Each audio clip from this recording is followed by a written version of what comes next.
Почитувани, добар ден. Граѓаните се гневни и разочарани од оваа власт.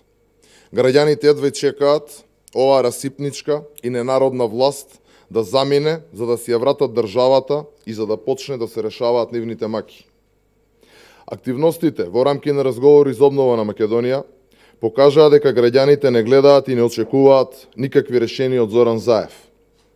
Над 40.000 граѓани, разочарани од криминалот, корупцијата и неспособноста на владата на Заев, се обратија во рамките на акцијата, посочувајќи ги проблемите, но и нудејќи идеи и проекти. Огромното мнозинство од граѓани бараат обнова на Македонија. Тие не сакаат да гледаат како Македонија под власт на Заев се уназадува и тоне во безперспективност на секое поле. Граѓаните знаат дека ветувањата на Заев се обични лаги. Најавените реформи се претворија во милионски тендери за семејните фирми, а подобриот стандард на обичниот човек се претвори во торби Луи Витон, за кои што се уште се крие каде завршуваа. Од тука, а охрабрени од огромната поддршка на акцијата Разговори за обнова на Македонија, ве известуваме дека ВМРО ДПМН од денес упатува јавен повик за учество во изработката на програмата на ВМРО ДПМН за предвремените парламентарни избори до сите невладини организации, Сдруженија на граѓани, синдикати, стопански и останати комори и сите останати заинтересирани субјекти да се вклучат во низината изработка. Сите заинтересирани своите проблеми, согледувања, предлози и идеи ги повикуваме да ги достават на имейл адресата обнова на Македонија@vmrodpmn.org.mk најдоцна до 30 ноември 2019 година. Испратените материјали ќе бидат разгледани од страна на тимот на ВМРО ДПМН кој работи на изготвување на програмата, предводен од професор доктор Трајко Славевски, пошто ќе стапиме контакт со сите заинтересирани субјекти и ќе договориме средби и начин за понатамошна соработка. Очекуваме оваа нова алатка на комуникација да даде нов и квалитативен придонес во рамки на нашата акција и подготвувањето на изборната програма. Ние сме убедени дека граѓаните и сите ченители во државата, кои сакаат подобра иднина на Македонија, ќе се вклучат и ќе помогнат во изготвување на победничката изборна програма, која без сомнение ќе биде темелот на кој принципиелно ќе се гради идната владина програма. Почитувани, како што истекува времето на оваа криминално-рекетарска банда на власт предводена од Заев, така истекува и времето на неговите лажни ветувања, погрешни политики и катастрофални последици.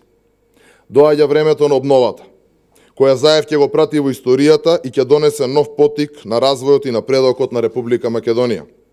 Европската иднина може да се обезбеди само со многу труд, работа, посветеност и обнова кои ќе донесат благосостојба на граѓаните на Република Македонија.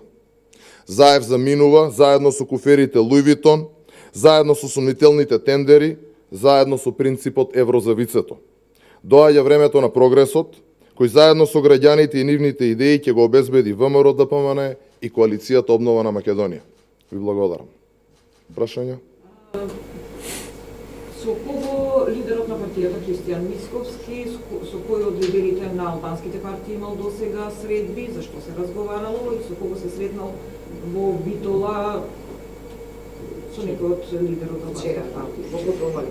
За вчерашна средба во Битола немам информации. Она што можам да го кажам и што сме го кажувале многу пати претходно дека во комуникација сме буквално со сите албански партии, како и со сите останати партии без разлика во однос на етничката припадност на луѓето кои што членуваат во тие партии.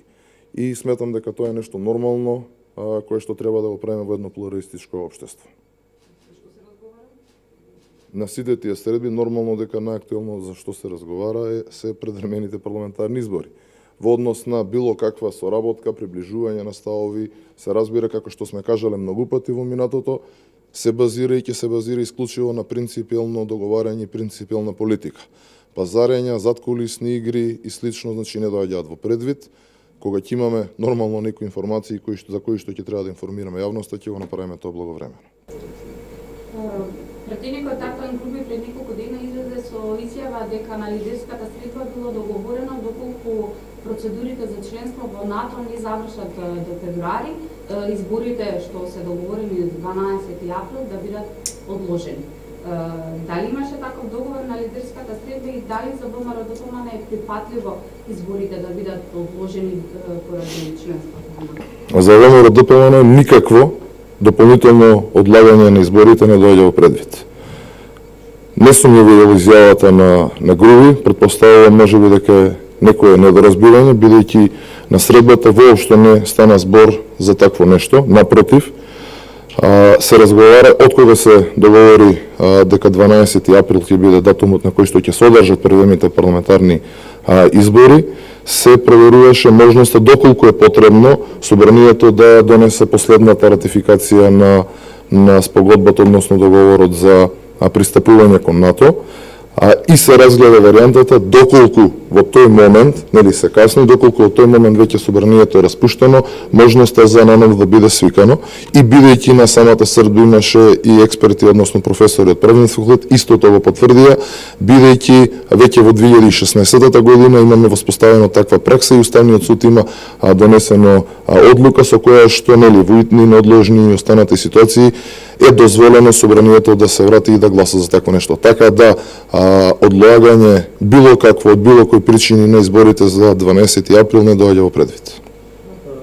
Како коментирате ставот на господин Заев што дека проширувањето и новата методологија може да продолжи со проширувањето на Европската унија?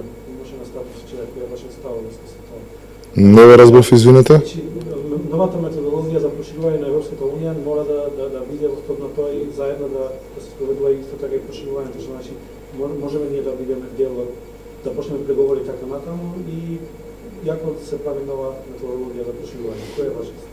Видете, нормално дека се она што го кажувавме во изминатиот период, се она за што се залагавме и на крајот на се она што го работевме и во текот на минатата година, усогласувањето на реформските закони и всушност носечката и водечка улога на ВМРО-ДПМН многу јасно и прецизно го дефинира нашиот пат и онаму каде што и како партија и како држава треба да се движиме. Исто така да не заборавиме дека многу пати, да не речам секојдневно, укажувавме на тоа дека без вистински реформи, без исполнување на условите и критериумите кои што Европската унија ги бара од нас, дека не можеме да се надеваме на влез само со решавање на некои политички, односно одредени политички прашања. И тоа е нешто што цело време го укажувавме и на што работевме. За жал на сите граѓани на Република Македонија се случи тоа што се случи. Граѓаните беа казнети ради лошите политики на Заев и владата. За жал исто така за тоа добивме потврда и од дел од европските лидери дека без реформи или реформи само на хартија, без имплементација на истите, за жал не можеме да бидеме дел од европското семејство. Она што можам да го кажам и да го ветам како ВМРО-ДПМН е дека без разлика како ќе се одвиваат преговорите, без разлика кога ќе го добиеме датумот за преговори, од првиот момент кога ВМРО-ДПМН ќе формира владата, ние ќе работиме како да датумот е добиен, како да преговорите се отпочнати и ќе работиме на исполнување буквално на сите задачи кои што ги имаме во согласност со поглавијата кои што ќе следат пред нас.